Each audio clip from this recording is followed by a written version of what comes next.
Stock মার্কেটে সবসময় আমরা এমন একটা জিনিসকে খুঁজে বেড়াই যাতে ইনভেস্ট করব এবং একটা লং টার্মে শান্তিতে নিয়ে বসবো, যার ফলে খুব বিরাট কিছু দরকার নেই, কিন্তু একটা স্টেবল গ্রোথ যেন থাকে এবং গ্রোথটা 3 মাস 6 মাস 1 বছর 2 বছর দরকার নেই, কিন্তু 5 বছর পরে যেন এমন একটা গ্রোথ নিয়ে বেরোতে পারি যেটা আমাকে আমার ব্যাংকে যে টাকাটা রাখলে, ফিক্সড রাখলে, পোস্ট অফিসে রাখলে, এলআইসিতে রাখলে বা অন্য কোনো ক্ষেত্রে রাখলে আমাকে, বা অন্য কোনো ইনভেস্টমেন্ট মডিউলে রাখলে আমাকে এর থেকে বেশি কোথাও দেবে না, মানে আমি এটা নিয়ে সন্তুষ্ট থাকতে পারবো, এমন একটা ইনভেস্টমেন্ট।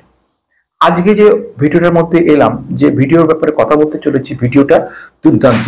এমন একটা স্টককে নিয়ে কথা বলবো যে কিন্তু পাবলিক সেক্টর আন্ডারটেকিং, নবরত্ন গেল একদিক, যে দিচ্ছে গ্যারান্টি, গভর্নমেন্ট অফ ইন্ডিয়ার গ্যারান্টি দিচ্ছে, অন্যদিকে সে কি রয়েছে, সে এমন একটা বিষয় এগোচ্ছে সেটাকে বলছে ডেটা সেন্টার।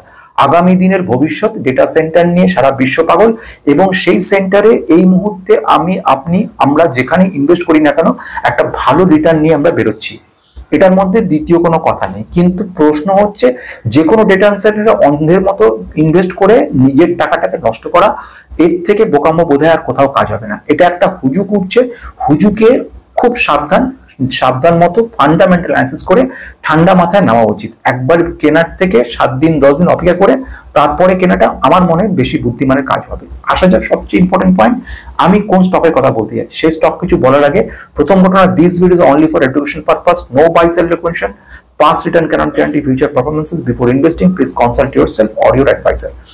দ্বিতীয় কথা বলার, যারা নতুন রয়েছেন সাবস্ক্রাইব করে রাখবেন, না হলে কিন্তু ভালো ভালো বিষয়গুলো টোটালি মিস হয়ে যাবে, যেটা হয়ে গেছে আগে। এরপরে যখন দ্বিতীয়বার বলি তখন লিখে দিই, সে থাম্বনেলের মধ্যে বারবার বলেছি, সে সময় কেনে না এবং পরে কেনে। আমি এর আগে আরভিএনএলকে যখন বলেছিলাম শেষ ভিডিওতে, একজন দেখি বলেছিলেন যে এটা কেন আগে বলেননি, অথচ জানেন না যে আমি যখন ভিডিওতে প্রথম বলেছি সেই সময়তে কিন্তু আমি নিজেও কিনেছি এবং আমার সেখানে 1100% বেশি রিটার্ন এখন দিচ্ছে এত কারেকশন হওয়ার পরে। সুতরাং আশা করছি বাকিরাও সে সময় দিয়ে নিয়েছিল, যে কজন নিয়েছিল আমি জানি না কাকে কখন কি নিয়েছিল, কিন্তু যাই হোক আমি আসি যাক আজকেরটার মধ্যে। একই রকম ভাবে কথা বলবো, ডেটা সেন্টার আগামী দিনের ভবিষ্যৎ রয়েছে এখানে, এবং এই ডেটা সেন্টার এমনই বিষয় যেখানে কিন্তু প্রচুর বিষয়কে নিয়ে কাজ হচ্ছে। বিষয়গুলো কি কি, যেরকম আমরা দেখেছি স্টোরেজ সিস্টেম, স্টোরেজের উপরে দুর্দান্ত কাজ, ডেটা ট্রান্সফার হচ্ছে এবং এই প্রচুর ডেটাকে কনস্ট্যান্টলি শাফল করা, কোয়ারি তৈরি করা, কোয়ারি বেস অ্যানালিসিস তৈরি করা, তার মতো অ্যালগোরিদম ক্রিয়েট করা, সেই মতো রিসার্চ বেস তৈরি করা, এই সমস্ত বিশাল লেভেলে যে কাজকর্মগুলো, এগুলো করার জন্য হিউজ লেভেলে কিন্তু প্রসেসিং ইউনিট দরকার পড়ে। শুধু প্রসেসিং বলে না, ডেটাটাকে যখন হ্যান্ডলিং করা হয় প্রচুর সেখান থেকে হিট জেনারেট হয়, সেই এতটা হিট জেনারেট হয়, হিটের ফলে অন্য ডেটা, মানে শুধু ওই ডেটা না, আদার যে প্রচুর ডেটা থেকে যায় সেগুলো কিন্তু মুছে যাওয়ার সম্ভাবনা থাকে। মানে কিরকম ব্যাপার হয়, এগুলো তো সমস্ত ডেটা ইকুয়াল টু 0 আর 1 এরকম বাইটে কাজ হয়। মানে যতই তুমি ডেটা সেভ করছো সঙ্গে সঙ্গে সেই ডেটাগুলো কিন্তু 0 আর 1 কিন্তু সেভ হচ্ছে।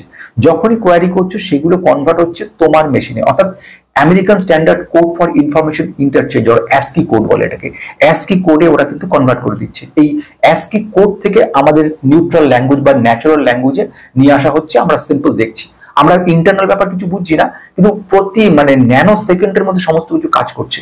এর জন্য দরকার পড়ছে ক্ষিপ্র চিপ মেশিন, যেগুলো 2nm বা এরকম রেঞ্জের মেশিন, তার সঙ্গে সঙ্গে পড়ছে সুপার পাওয়ার, তার সঙ্গে সুপার কম্পিউটার, তার সঙ্গে পড়ছে কি ভালো কুলিং সিস্টেম যেটা সবসময় ডেটাটাকে ঠান্ডা রাখছে, তার সঙ্গে দরকার পড়ছে uninterrupted power supply. Fraction of second, 1 সেকেন্ডের কয়েক ভগ্নাংশের টুকরো যে সেকেন্ডও ইন্টারাপশন হয়ে যায়, থেমে যায় 1 সেকেন্ডের মধ্যেও, 1 সেকেন্ডে 1000 লোকের 1 ভাগ সময়ের মধ্যে, তাহলেও ডেটা লস হবে। এবং ডেটা লস মানে বুঝতে পারছেন যে বিশাল বড় লস, টাকার থেকে বেশি মূল্যবান যে ডেটা। একটা কোয়ারি করলেন, কোয়ারির মধ্যে 2টো অক্ষর বাদ হয়ে গেল, টোটাল মানেটাই 0 হয়ে গেল, মানেটাই বোঝা গেল না। সেই জন্য ডেটার হচ্ছে এরকম সাংঘাতিক। আজকে যে আমি কথা বলছি সেই সেক্টরটা পাবলিক সেক্টর আন্ডারটেকিং এর কোম্পানিটার দুরন্ত রেজাল্ট করেছে, পাস্ট রিটার্ন বলে না, বিগত বছরে স্টাডি করেছি, সেখানে দেখেছি রেজাল্ট করেছে 35% গ্রোথ দিচ্ছে। 35% গ্রোথ এই বিভিন্নভাবে শুনে শুনে আপনারা ভাবছেন এগুলো বোধহয় খুব সাধারণ ব্যাপার। কোনো কোম্পানি যখন 25% গ্রোথ দেয়, জানবেন সে কোম্পানিটা আপনার ইনভেস্টমেন্টে আপনার রিটার্ন যেটা আপনার ব্যাংকে রাখলে যা পেতেন তার থেকে 3 থেকে 4 গুণ বেশি দেবে। এর থেকে বড় আর কথা কি দরকার? আর এর বেশি 1 লক্ষ টাকা আপনি ব্যাংকে রেখে 5 বছর পরেও দেখছেন আপনার যে মুহূর্তে ভ্যালু ইনফ্লেশন তার তুলনায় কমে যাচ্ছে, সেখানে আপনি এখানে ইনভেস্ট করছেন, সেখানে পাচ্ছেন 3 গুণ। 3 বছরের মধ্যে আপনাকে ডবল করে দিচ্ছে, 5 বছর লাগছে না। তাহলে বুঝতে পারছেন কত সুন্দর ব্যবস্থা। নট অনলি দ্যাট, এখানে আরেকটা ব্যাপারও বলবো, সেটা হচ্ছে প্রফিট আফটার ট্যাক্স, তাকে বলে প্যাট। প্যাট হচ্ছে 22, 15 থেকে 17 প্যাট মোটামুটি অন অ্যান অ্যাভারেজ ফ্যান্টাস্টিক। সেখানে 22% দিচ্ছে এবং $3 বিলিয়ন, এগুলো হচ্ছে প্রুভড। এটা কিন্তু একথা নয় যে ভবিষ্যতে কি হবে। আমি অতীতের সমস্ত ক্যালকুলেশন দেখে পোটেনশিয়াল ক্যাপাবিলিটি যেটা রয়েছে সেটাকে যদি আমি সেটাকে আমি রিডিউস করি, সেটাকে যদি আমি এটাকে টানি লাইনটাকে, তাহলে আমার কাছে দেখা যাচ্ছে মিনিমাম 20% গ্রোথ দেখাবি। তো আমার বক্তব্য সেটাই রয়েছে, এই নবরত্ন কোম্পানিটা 20% গ্রোথ দিচ্ছে। এতক্ষণ ধৈর্য ধরে শোনার এবারে কোম্পানিটার নাম বলা দরকার, না হলে উৎসাহটা ভেঙে যাওয়ার কথা, রেগে যাওয়ার কথা যে কি ব্যাপার, নামটাই বললো না, বাকি সব গল্প শুনে যাচ্ছে। কোম্পানিটা হচ্ছে রেলটেল কর্পোরেশন। এই রেলটেল কর্পোরেশন এমন একটা কোম্পানি যে কোম্পানিটা কিন্তু নবরত্ন, এবং সেটা সবচেয়ে বড় কথা, তার থেকে একথা বড় নয় পিএসইউ, এর থেকে বড় কথা আপনার টাকাটা এখানে রাখলে আপনি নিশ্চিন্ত নির্ভাবনায় একটা সুন্দর রিটার্ন নিয়ে ঘরে ফিরবেন। এমন কোনো ব্যাপার নয় যে কোম্পানিটা আপনাকে মালামাল করে দেবে, কোনো লটারির টিকিট নয়, জুয়া খেলার কোনো নিয়ম নেই। এটা কি করবে, একটা এমন কোম্পানি এমন সেক্টরে ইনভেস্ট করছে, সেটা হচ্ছে ডেটা সেন্টার। এই ডেটা সেন্টারে ইনভেস্ট করছে মানে টাকাটা আপনাকে একটা এমন সেক্টর যেখানে গ্রোথ হওয়াটা একেবারে স্বাভাবিক। আসা যাক কোম্পানির ক্ষেত্রে কেন আমি মনে করছি কোম্পানিটা দুরন্ত করতে পারবে। এবারে আসছে আগামী 6 থেকে 7 মিনিটের মধ্যে আমি কেন মনে করছি সেগুলো বলতে যাচ্ছি। প্রথম হচ্ছে কোম্পানির বিজনেসটা বোঝার চেষ্টা করুন। কোম্পানি ডিজিটাল ট্রান্সফরমেশনের উপর কাজ করছে। Rail to rail connection, rail to platform connection, wifi connection, এছাড়া এই পার্টগুলো একটা সাইড। আরেকটা সাইডে কাজ করে কোম্পানি আরেকটা সেগমেন্টের মধ্যে কাজ হচ্ছে টোটালি ডেটা সেন্টার টেলিকমিউনিকেশনের উপরে কাজকর্ম করা। কোম্পানি যদি বেসিক যে কাজকর্ম, 1 নাম্বার ডিজিটাল ট্রান্সফরমেশন কাজ করছে, সেকেন্ড হচ্ছে এ কিন্তু আইসিটির উপর ফোকাস করে রয়ে গেছে, 3 নাম্বার হচ্ছে অপটিক ফাইবার নেটওয়ার্কস এর উপর কাজকর্ম করছে। এই যে কারণটা এখানে ডেটা সেন্টারে বিশালভাবে কাজে লাগবে। ব্যাপারটা যেরকম দাঁড়াচ্ছে 63,000-এর বেশি কিলোমিটার, 63,000 কিলোমিটারের বেশি কিন্তু এই কোম্পানির অপটিক্যাল ফাইবার নেটওয়ার্ক কিন্তু ইনস্টলেশনে কাজ করে ফেলেছে। বোঝা যাচ্ছে কোম্পানি কিরকম। একাধিক প্রজেক্টে কোম্পানি কাজ করছে, যেরকম ই অফিসের ব্যাপারে কাজ হচ্ছে, এছাড়া HMIS এর কাজ হয়, এছাড়া IoT ইন্টারনেট অফ সলিউশনে এবং ICT সলিউশনের উপর কিন্তু কাজ করছে, অর্থাৎ ডাইভার্সিফাই পোর্টফোলিও রয়েছে। কোম্পানি টায়ার 3 লেভেলের ডেটা সেন্টারে কাজকর্মগুলো করে, যাকে বলে কোলোকেশন টাইপের কাজকর্মগুলো করা। মিররিং সিস্টেম হিসেবে ডিজাস্টার রিকভারি, অর্থাৎ কোনো কারণে ন্যাচারাল ক্যালামিটির কারণে যদি কখনো কোনো জায়গায় যেখানে স্টোরেজ সিস্টেমটা ধ্বংস হয়ে যায়, ঠিক তাকে রিকভার করার জন্য মিরর বেস সার্ভার সিস্টেম বানানো রয়েছে, যেখানে কিন্তু ডেটাগুলো সেকেন্ড লেভেলে চলে যায়। যেমন ফর এক্সাম্পল দিচ্ছি, একটা মানুষ রয়ে গেছে, তার একটা ক্লোন তৈরি করে দেওয়া হলো।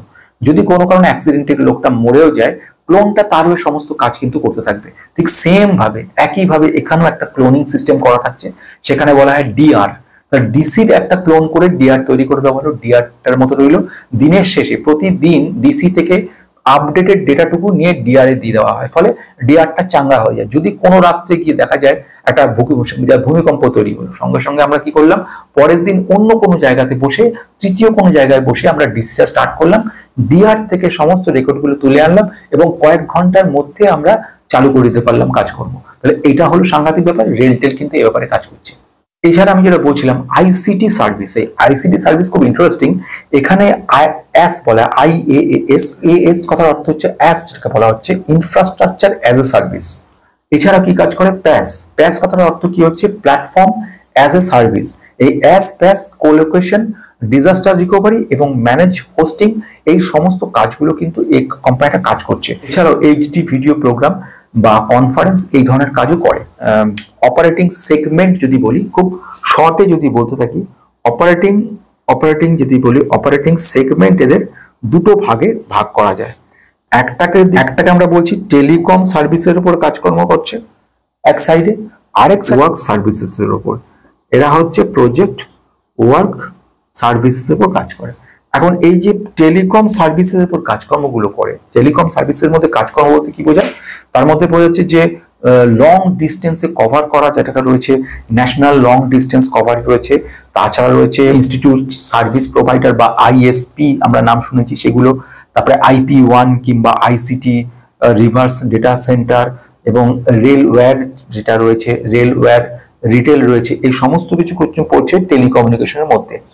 এছাড়া প্রজেক্ট ওয়ার্ক সার্ভিস বলে যে ব্যাপারটা রয়েছে, তার মধ্যে বেশ ইন্টারেস্টিং ব্যাপার, ইন্ডিয়ান রেলের বেশ কিছু কাজ করছে। এছাড়া সিগন্যালিং এর উপর কাজকর্মগুলো করা, বোর্ডের উপর কাজ করা, তাছাড়া যে আরেকটা জিনিস আছে কলিশন অ্যাভয়েডেন্স সিস্টেম, যেটাকে মধ্যে কোনো ট্রেনের মধ্যে যাতে অ্যাক্সিডেন্টাল অবস্থা না হয়, এক লাইনে দুটো ট্রেন না আসে, এই ধরনের ব্যবস্থা করা, সেগুলো সিস্টেমও কিন্তু এই কোম্পানিটা কাজ করছে। এছাড়াও আরো কাজ করে, যেরকম আমরা কবজের নাম শুনেছি, কবজের কাজও করে। তার মানে একটা কোম্পানি ইন্ডিয়ান রেলওয়ে যে রয়েছে সেই কোম্পানিটা নবরত্ন, সেই কোম্পানি একদিকে ডেটা সেন্টারে কাজ করছে, টেলিকমের উপর কাজ করছে, ডেটা সেন্টার ছাড়াও এদের কি কাজকর্ম করছে, আইসিটির উপর কাজ করছে, আইএস পাস এগুলোর উপর কাজ করছে, প্লাস আমরা দেখলাম কলিশন অ্যাভয়েডেন্সের উপর কাজ করছে, আর টানেল কমিউনিকেশনের মধ্যেও কাজ করছে। তাহলে বোঝা গেছে বিজনেসটা খুব সুন্দর। এমন অবস্থা নয় নতুন কোম্পানি, এমন অবস্থা নয় ম্যানেজমেন্ট নতুন বা কোম্পানির সঙ্গে কোনো বেশি মাত্রায় কম্পিটিশন রয়েছে, এর কোনো কম্পিটিশন নেই। তাহলে এই ধরনের অবস্থা থাকা কোম্পানি কিন্তু আমাদেরকে একটা নিশ্চিন্ত নির্ভাবনায় রিটার্ন দেওয়ার সম্ভাবনা রয়েছে। কিন্তু শুধু নিশ্চিন্ত থাকা যায় না, কোনো কোম্পানিকে অন্ধের মতো আমরা বিশ্বাস করতে পারি না যতক্ষণ তো কোম্পানির ভিতরে ঢুকে না দেখবো।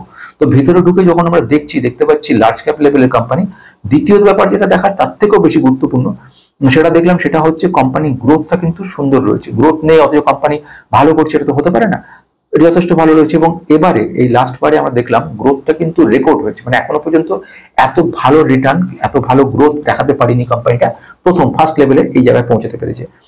আরেকটা কথা যেটা বলার রয়েছে, এই পার্টনারশিপ, স্ট্র্যাটেজিক পার্টনারশিপ হিসেবে আমরা না আগে বলেছিলাম টেকনো ইলেকট্রিকের সঙ্গে হাত মিলিয়ে কাজ করছে এবং এর করার ফলে বেশ খুব বড় নয় কিন্তু ছোট লেভেল ডেটা সেন্টার, মানে যার থেকে 0.5 মেগাওয়াটের একটা প্রজেক্ট কাজ করছে। তাহলে এটা একটা ব্যাপার রয়েছে, এই সুবাদে বলা দরকার 102 এর বেশি লোকেশনে কিন্তু ডেটা সেন্টার তৈরি করতে চলেছে, প্ল্যান হয়ে গেছে ছোট লেভেলে।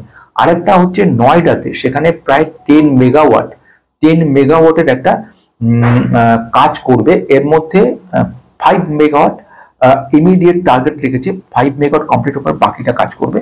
এছাড়াও এই company RailTel memorandum of understanding রেখেছে অনন্তরাজ, নাম নিশ্চয়ই শোনা আছে তোমাদের, অনন্তরাজ এবং লার্সেন অ্যান্ড টুব্রো, এদের সঙ্গে কিন্তু কোলোকেশন এবং ম্যানেজমেন্ট, বাকে বলা হয় ম্যানেজ সার্ভিস, এর উপরে কিন্তু কাজ করছে। ক্যাপিটাল এক্সপেন্ডিচার, বড় লেভেলের কিন্তু ক্যাপিটাল এক্সপেন্ডিচার করছে কোম্পানিটা, $3.5 বিলিয়ন ক্যাপিটাল এক্সপেন্ডিচার আমরা দেখতে পাচ্ছি ফাইন্যান্সিয়ালের 26-27-এ। এবং এটা আমরা দেখতে পাচ্ছি টোটালটাই করছে কিন্তু ডেটা সেন্টার এবং টেলিকম এই পার্টটার দিকে, অর্থাৎ এই পার্টের মধ্যে এরা কাজগুলো করছে। তাহলে এই পর্যন্ত বোঝা গেল। এছাড়া আরেকটা জিনিস রয়েছে কবচ অর্থাৎ সুরক্ষা, রেল সুরক্ষার ব্যাপারে কিন্তু কোম্পানিটা রয়েছে। কবচের ব্যাপারে 500 কোটির বেশি অর্ডার কিন্তু কোম্পানিটা পেয়েছে। মানে এইগুলো হলো সব।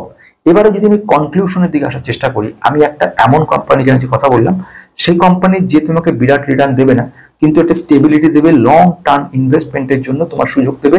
এবং ইন্ডিয়ান রেলওয়ের সঙ্গে যুক্ত পিএসইউ, নবরত্ন, এবং শুধু তাই বলে নয়, পিএসসি অনেক কোম্পানি যে রিটার্ন ভালো নেই, তোমার লসে চলেছে, তার তুলনায় এটা অনেক ভালো গ্রোথ, 35% গ্রোথ রেট দিচ্ছে, মানে যাতা ব্যাপার না। বিরাটনের দিকে আসি, এটা এমনই একটা কোম্পানি যে কোম্পানিটা ব্রডার আইসিটির উপর কাজ করছে, সঙ্গে সঙ্গে ডিজিটাল ট্রান্সফরমেশনের উপর কাজ করছে। কোম্পানিটা বিরাট বড় স্ট্রং অর্ডার বুক রয়েছে এবং হেলদি রেভিনিউ গ্রোথ রয়ে গেছে কোম্পানির মধ্যে, এবং একটা রেলওয়ে সিগন্যালিং প্রজেক্টে লিডারশিপ হিসেবে কিন্তু কাজ করা কোম্পানি আমাদেরকে একটা স্টেবল রিটার্ন দেওয়ার জন্য যথেষ্ট ভালো।